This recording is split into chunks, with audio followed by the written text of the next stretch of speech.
Olá, pessoal! E aí, como estamos? Como é que foi? Vocês gostaram das primeiras aulas? Deu para fazer o texto? Deu para produzir o texto? Ai, professor, tive tantas dúvidas. Mas é assim mesmo, viu? A cabeça da gente funciona assim. A gente tem medo, a gente tem dificuldade, mas a gente enfrenta.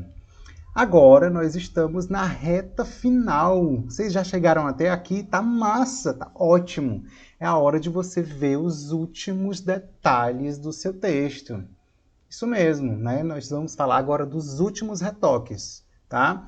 Se você já produziu o seu texto, certamente você já deu uma lida nele, não deu? Não. Gente, vocês têm que ler o que vocês produziram. É assim que a gente começa a perceber quais são os nossos erros. Quando a gente está escrevendo, a gente comete erros, é claro, né? Do ser humano errar, entendeu? Aí você descansa seu texto ali. No dia seguinte, você vai lá, dá uma olhada de novo, que você vai estar com a mente limpa. E aí você vai conseguir perceber alguns pequenos erros ali, né? Que poderiam ser melhorados, tá? Até desenvolver algumas coisas que você não soube desenvolver muito bem no dia anterior, você consegue, né? Mas aqui especificamente nós vamos falar um pouco mais sobre pontuação. Pontuação? Sim, pontuação. Muitos de vocês tiveram dúvidas. Ai, professor, não sei usar vírgula, não sei usar ponto, não sei usar nada. Não, você sabe sim. Se você fala, se você se comunica, você sabe usar os pontos, né? Porque é isso, né? Os pontos, né, eles marcam a nossa expressividade ao falar. Tá dando para perceber? Ainda não? Olha só, a gente sabe que existe uma diferença entre falar oralmente e escrever. Só que aí, quando a gente passa um texto, né, para o papel, a gente não consegue dar a mesma expressividade que seria, por exemplo, falada. Mas a pontuação vai marcar isso, vai te ajudar a se aproximar, né, dessa expressividade que seria se você estivesse falando o seu texto. Aí, professor, só está confundindo tudo. Então vamos lá, vamos começar aqui. Nesse momento, eu quero dizer para vocês que o sinal de pontuação nos textos ele é fundamental para que o seu leitor, quando ele for ler o seu texto, ele compreenda o que você está dizendo. Porque o sinal faz toda a diferença na compreensão do que está sendo dito, tá? Porque, como eu estou colocando aqui, ó, falar é diferente de escrever, certo? E quando nós conversamos, nós usamos a entonação para expressar nossas ideias, desejos, emoções. Professor, o que é entonação? A gente não fala sempre do mesmo jeito, a gente vai dando características à nossa voz dependendo do nosso objetivo. Olha só, quando você quer pedir R$ 2 para ir comprar de bala, de chiclete, de doce na mercearia, você pede de qualquer jeito a sua mãe? Pode que você diz assim, mãe, queria R$ 2. Você pede todo cheio com um jeitinho especial, né? E isso é o que a gente chama de entonação. Quando a gente muda a voz da gente dependendo do nosso objetivo, certo? E é isso que a nossa fala, né? Quando a gente está falando oralmente, acontece, né? Mas e aí como é que a gente dá essas características de entonação no texto escrito? Esse é o grande lance, né? Por exemplo, olha só, elevamos a voz, usamos pausa, fazemos gestos e mudamos nossa expressão facial, até nosso rosto serve, né, para nos comunicarmos. Mas quando escrevemos, a gente não dispõe desses recursos. Quando a gente está só colocando no papel, a gente não consegue dar todas as características. Mas os pontos, né, a pontuação serve para ajudar, para aproximar, né, nessas características, nesses elementos expressivos, certo? Na escrita, são os sinais de pontuação que facilitam a compreensão de quem lê. A pontuação indica as diferenças de entonação e orienta a construção do significado do texto para o leitor ou para a leitora. Olha só, se você escrever o seu texto, todo texto que é escrito, ele é escrito para alguém ler, né? Além de você, né, todo texto é para alguém ler. Então, quando você está escrevendo, você tem que se preocupar com quem vai ler o seu texto.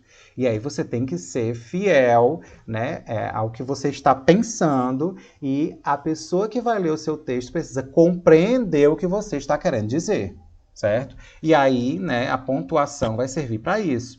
Professor, mas onde é que o senhor quer chegar? Vamos lá. Olha só, vamos para o primeiro, o uso da vírgula. A vírgula ela é usada para marcar as pequenas pausas, né? Quando a gente está falando, a gente tem essas pequenas pausas. Ah, professor, não tenho pequenas pausas, não. Nunca faço isso. Faz. Você faz isso no seu dia a dia. Eu só preciso te mostrar que você faz isso. Mas você tem essas pequenas pausas na sua fala, e aí eu quero que você perceba isso para poder, quando você for ler o seu texto, você dizer assim, tem uma pausa aqui, acho que eu vou botar uma vírgula. E é isso que você vai fazer agora com o seu texto. Você vai ler ele, você vai perceber essas pequenas pausas, e se você não tiver colocado uma vírgula, pode colocar, não tenha medo, porque com certeza vai ter uma vírgula aí. Professor, como é que eu vejo essas pequenas pausas? Olha aqui o primeiro exemplo, ó. Inclusive aqui faz toda a diferença. Olha só, a vírgula que salva vidas. Olha esse exemplo aqui, ó. Vamos comer vovô, vamos comer vovô. Tem uma vírgula. Mas eu falei para vocês como se ela não existisse, só para vocês acharem que é a mesma coisa, mas não é não. Olha só, uma coisa é eu dizer, vamos comer vovô, e outra coisa é eu dizer, vamos comer vovô. A verdade, o que ele quer aqui é chamar o avô dele para comer, né? Vamos comer, mamãe. Vamos comer, amigo. Vamos comer, João. Vamos comer, tio. Você está chamando alguém para comer, não é isso? Então tem uma pausa, perceba, ó, vamos comer, vovô. Tem uma pequena pausa aí, tá percebendo? E essa pausa é justamente onde você tem que colocar uma vírgula. Se você não fizer essa pausa, vai ser como? Vamos comer, vovô. Comer o vô?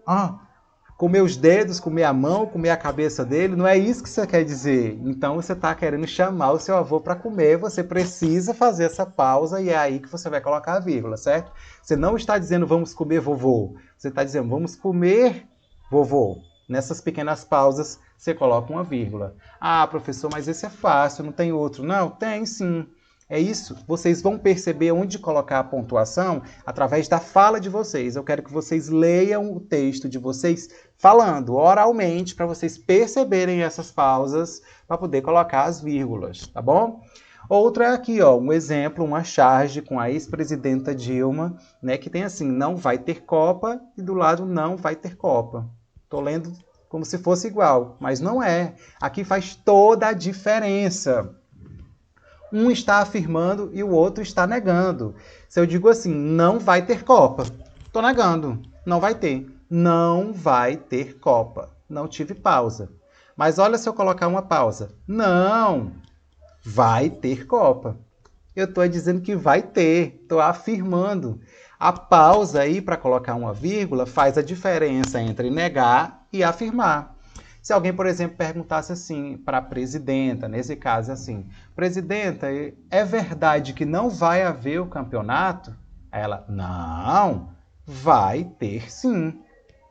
Tá vendo a diferença? É essa pausa, se você tiver um exemplo parecido no seu texto, nessas pequenas pausas é onde você vai colocar uma vírgula.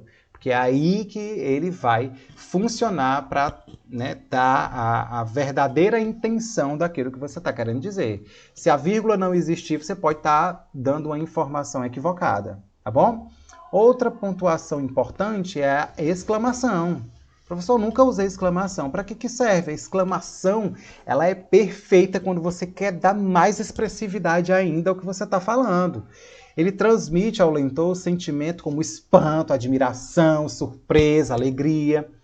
Olha esse exemplo que tem aqui, ó, socorro. Se só tivesse a palavra socorro e um ponto final, eu leria assim, socorro. Mas como tem uma exclamação, eu vou ler como socorro! Porque é justamente isso que esse ponto faz. A exclamação dá essa entonação, né, de sentimento, como se estivesse gritando mesmo, as emoções, sentimentos, é isso. Tá? O uso de exclamação tem essa característica. Se você tem aí um exemplo no seu texto de uma frase que você diz assim, não acredito, pode colocar um uso de exclamação, porque é como se você estivesse dizendo assim, não acredito. Tá dando para perceber? É para isso que serve a exclamação. Outro ponto é o da interrogação. A interrogação é perfeita, né? Como eu disse para vocês, o texto precisa ser dito por alguém, lido por alguém.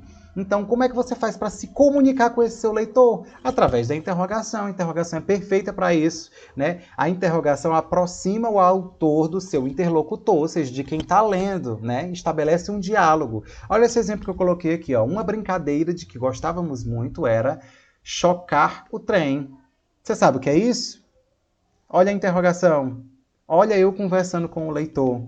Quando tem essa interrogação, é como se o texto estivesse conversando com o leitor. Então, se você tem algo aí no seu texto, né, que você gostaria de dar essa característica, como se você estivesse conversando com quem vai ler o seu texto, use a interrogação, leia aí, perceba se você pode melhorar nesse sentido, certo? E aí nós vamos para o uso do ponto final. O ponto final é o mais clássico, que eu tenho certeza que você deve ter usado aí em algum momento. Não usou? Era para ter usado pelo menos no final, né, do seu texto. O uso do ponto final, ele também é uma pausa. Só que ele é uma pausa mais longa. É uma pausa quando eu estou concluindo, né, uma fala, quando eu estou concluindo um raciocínio, quando eu concluo uma informação, quando eu não quero misturar as informações, eu estou dizendo duas coisas. Então eu vou separar essas duas coisas com um ponto final, porque aí eu não misturo, né? Eu digo isso, depois eu digo aquilo. Olha só como foi que eu fiz aqui, ó. Hoje de manhã eu acordei com dor de cabeça. Levantei-me e fui até a farmácia comprar um remédio. Eu joguei duas informações para vocês. Eu disse uma primeira que eu acordei com dor de cabeça e depois eu joguei outra informação dizendo que eu fui à farmácia. Mas como é que eu faço para não dizer isso tudo ao mesmo tempo? Uso um ponto final. Ai, professor, eu queria dizer tudo ao mesmo tempo. Perceba que se você falar tudo ao mesmo tempo, o seu leitor vai ler o seu texto todo atropelado. E aí vai ficar cansativo, porque ele vai ler tudo ao mesmo tempo, sem nenhuma pausa. Ele vai começar a embaralhar todas as informações e não vai conseguir compreender o que você está querendo dizer. Então, o ponto final é bom para organizar o raciocínio do que você está dizendo. É bom justamente para que o leitor não leia tudo ao mesmo tempo. Ele vai lendo pausadamente cada informação que você vai dando, tá? Então, você concluiu uma informação, ponto final. Aí você vai para a próxima informação, ponto final. E assim vai. Vai dando pausas no seu texto para que o leitor não leia tudo ao mesmo tempo. Eu espero que isso tenha lhe ajudado, eu espero que essas dicas tenham ajudado a melhorar o seu texto. Existem outros pontos que, obviamente, eu não posso explicar tudo aqui, senão fica muito extenso, mas esses aqui são os principais, tá? Então agora o seu exercício, a sua atividade é pegar o que você já fez, você vai reler, né, e vai perceber essas nuances, essas características, né?